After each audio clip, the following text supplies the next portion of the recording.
Bonjour et bienvenue. Je ne parviens pas à gérer mes émotions. Comment faire? Cette partie 3 concerne le fait de comprendre et de gérer ses émotions. Je suis Leslie Lombard, psychologue clinicienne, psychothérapeute et formatrice depuis un peu plus de 25 ans. Je me suis spécialisée dans la relation entre le professionnel et son patient bénéficiaire et la famille de celui-ci, et aussi dans la prévention de l'épuisement du professionnel. J'ai aussi également fondé le site psylearn.fr. Je ne parviens pas à gérer mes émotions. Comment faire? Effectivement, réguler vos émotions est important car vous êtes professionnel, vous n'êtes pas au même niveau que vos patients bénéficiaires ou la famille de ceux-ci. Vous avez à utiliser votre discernement et votre réflexion pour proposer une posture contenante, professionnelle et éthique. C'est pour ça que pouvoir faire face à vos émotions et ne pas être débordé va être nécessaire pour apporter des accompagnements de qualité et aussi et surtout pouvoir prendre soin de vous pour éviter le fameux burn-out du professionnel. Alors, qu'est-ce qu'il se passe dans le cerveau quand on est submergé par ces émotions? Effectivement, à ce niveau-là, eh bien, c'est au niveau du cerveau limbique qui va faire qu'il va générer, créer uniquement des émotions et donc l'état émotionnel va déborder, amenant ainsi les capacités de réflexion, de discernement, de prise ou de mise à distance vont être court-circuitées, c'est-à-dire vont être impossibles. Le cerveau émotionnel va alors primer et risque le passage à l'acte pour libérer l'émotion. Comment réguler ses émotions?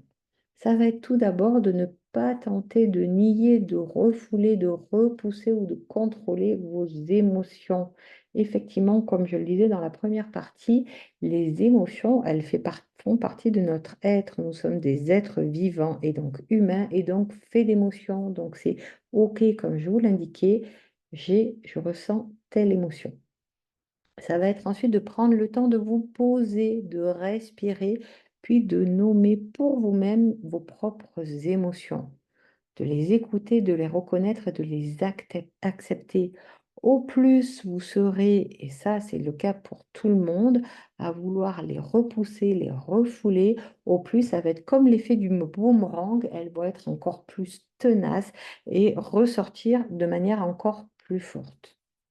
Ce sera ensuite d'apprendre à vous questionner en vous disant, eh bien, qu'est-ce que dit cette émotion de ce qui est important pour moi? Quand je peux éprouver par exemple de la colère, quel est mon besoin non satisfait dans cette situation qui m'amène à ressentir de la colère? Comment ensuite parvenir à faire face à ce besoin-là, à pouvoir le satisfaire, à le réconforter ou à me sécuriser?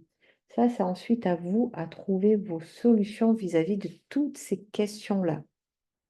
Et ensuite, eh bien, qu'est-ce que je décide d'entreprendre? Quelle décision je prends?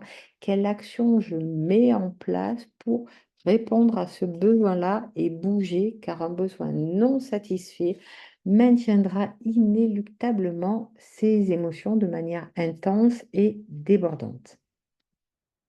Et quoi d'autre? Il existe également les techniques de respiration, le fait aussi de s'occuper de son corps pour le détendre et enfin l'aide d'un professionnel dûment habilité pour vous accompagner dans cette introspection-là. Alors, action, ça va être pour vous de garder en tête eh bien, que cet apprentissage, il est nécessaire de le pratiquer régulièrement, pas uniquement en situation de crise, car vous serez amené à dire bah, que cela ne marche pas. Effectivement, que toute compétence, il n'y a pas d'âge pour l'acquérir. Cependant, elle va demander de l'entraînement à minima. Et ça va être aussi de vous ramener à vous, et bien, qu'est-ce que je veux, qu'est-ce que je décide pour avancer et évoluer face à la gestion de mes émotions. Cette vidéo se terminant, je propose de partager vos expériences dans les commentaires.